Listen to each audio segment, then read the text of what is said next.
Hello everyone, আশা করি সবাই খুব ভালো আছো। কাব্যকথা লাইফস্টাইল পেজ থেকে সবাইকে স্বাগতম। তো আজকে শুক্রবার ছিল যেহেতু, তাই ঘুম থেকে উঠতে দেরি হয়ে গেছে। তো সকালে উঠে দেখো আমি আগে চা বসিয়ে দিয়েছি, তারপর টোস্ট আর চা আমি খেয়ে নিয়েছি। আর প্রতিদিন যেটা আমি খাই সকালে, আমার এটা থেকেই ব্রেকফাস্ট হয়ে যায়। আর বাচ্চাদের দিয়েছিলাম পাস্তা, আর ওরা পাস্তাটা খুব ভালো খায়। শুক্রবারে বেশিরভাগই একটু পাস্তা, লুডুস বা অন্য কিছু বানিয়ে দেওয়া লাগে, কারণ শুক্রবার ওরা মনে করে স্পেশাল দিন, যার জন্য সকালে ওদের জন্য এটাই করি। তো তারপরে এদিকের কাজ শেষ করে রান্না করবার জন্য কাটাকাটি করে নিয়েছি। তো রান্না করার জন্য আগে থেকেই কাটাকাটি করে সব কিছু গুছিয়ে তারপর নিয়েছি। আসলে দুপুরবেলাটা এতটা ব্যস্ততা থাকে যে বসার সময় থাকে না, এটা সবারই। আর শুক্রবার ভাবছিলাম একটু কাজকর্ম করব, কিন্তু কিছুই হয়ে ওঠা হয় না। কারণ বাচ্চাদের জন্য দেখা যায় কি, ওরা একটু বিভিন্ন বায়না করে, ওদের জন্য এর জন্য স্পেশাল কিছু খাবার রান্না করতে গেলে তারপরে আর কোনো কাজই হয় না। আর সব মাই চায় যে বাচ্চাদের জন্য যে ওরা যেটা খেতে চায় সেটাই পছন্দ মতো খাবার দিতে। আর বিশেষ করে শুক্রবার আমি সবসময় চেষ্টা করি বাচ্চাদের পছন্দের খাবার দিতে।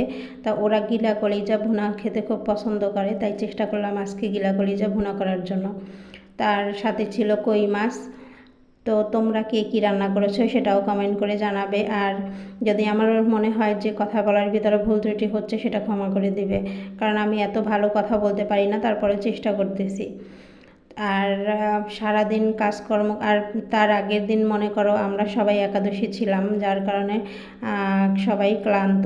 আর আমার বাচ্চা দুটাও, ওরাও একাদশী ছিল, ওদের দিয়েই চেষ্টা করাচ্ছি। কারণ ছোটোবেলা থেকে যদি চেষ্টা করে একাদশী করার, তাইলে আস্তে আস্তে বড় হয়ে গেলে সেটা সয়ে যাবে। এর জন্য চেষ্টা করি ওদের এখন থেকেই এটা করানোর। তো জানো তো, শুক্রবার মানেই ব্যস্ততা, আর ব্যস্ততার শেষ থাকে না। শুক্রবার আমার মনে হয় আমার মতো অনেক মেয়েরাই আছে, বা যারা গৃহিণী বলো, চাকরিজীবী বলো, সবাই শুক্রবারে খুবই ব্যস্ত থাকে। আর শুক্রবারে যাবতীয় যার যার কাজ আছে সব করার চেষ্টা করে। তো বেশিরভাগই দেখা যায় কাজকর্ম করার পর রান্নাঘরেই অনেকের বেশিরভাগ সময় কেটে যায়, কারণ সবাই চায় শুক্রবারে একটু স্পেশাল দিন। যাদের বিশেষ করে বাংলাদেশের মানুষদের তো শুক্রবার ছুটি, যেহেতু ওরা এটা একটু স্পেশাল দিন ভেবেই বিভিন্ন ধরনের কাজকর্ম বলো, খাবার দাবার বলো, ওই দিনেই করে থাকে। কারণ ওই দিন দেখা যায় ফ্যামিলির সবাই সময় পায়। তাছাড়া আর বাকি দিনগুলো সবার খুব ব্যস্ততা থাকে।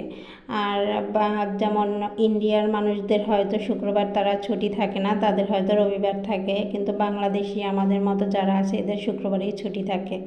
এটা সবাই জানে কম বেশি। তো শুক্রবারে আসলে বেশিরভাগই বাচ্চার মায়েরা চেষ্টা করে বাচ্চাদের পছন্দ অনুযায়ী সব কিছু করার জন্য। আর আমিও আজকে চেয়েছিলাম যে বাচ্চাদের পছন্দ মন্দ রান্না করব, আর বিকালে একটু ঘুরতে বের হব। তো দেখা গেছে যে বিকালে আজকে আমি বের হতে পারি নাই, কারণ আজকে আমি সারাদিন অনেক কাজকর্ম করার পর আমার রান্না করতে করতে এতটা দেরি হয়ে গেছে যে খাবার খেতে খেতে আমার বাচ্চাদের খাবার দিতে দিতে প্রায় 4টা বেজে গেছে। তো এর ভিতর আমার বাচ্চাদের ক্ষুধা লেগে গেছে যেহেতু, তাই আমি আবার বাইরে দিয়ে খাবার রান্নাইয়ে আমার বাচ্চাদের কিছুটা খাইয়ে দিলাম, কারণ কি ওর বাবা আসার সময় নিয়ে আসছে।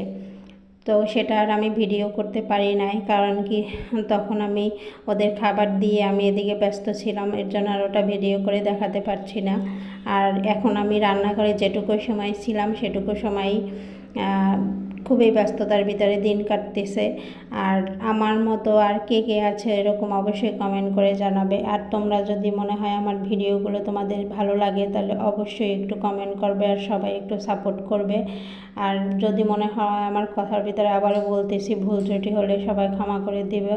আর আমার ভিডিওগুলো যদি তোমাদের ভালো লেগে থাকে তবে লাইক কমেন্ট করবে, শেয়ার করবে, সাবস্ক্রাইব করে পাশে থাকবে। তো এটা ছিল আমার দুপুরের রান্না। তো ধন্যবাদ।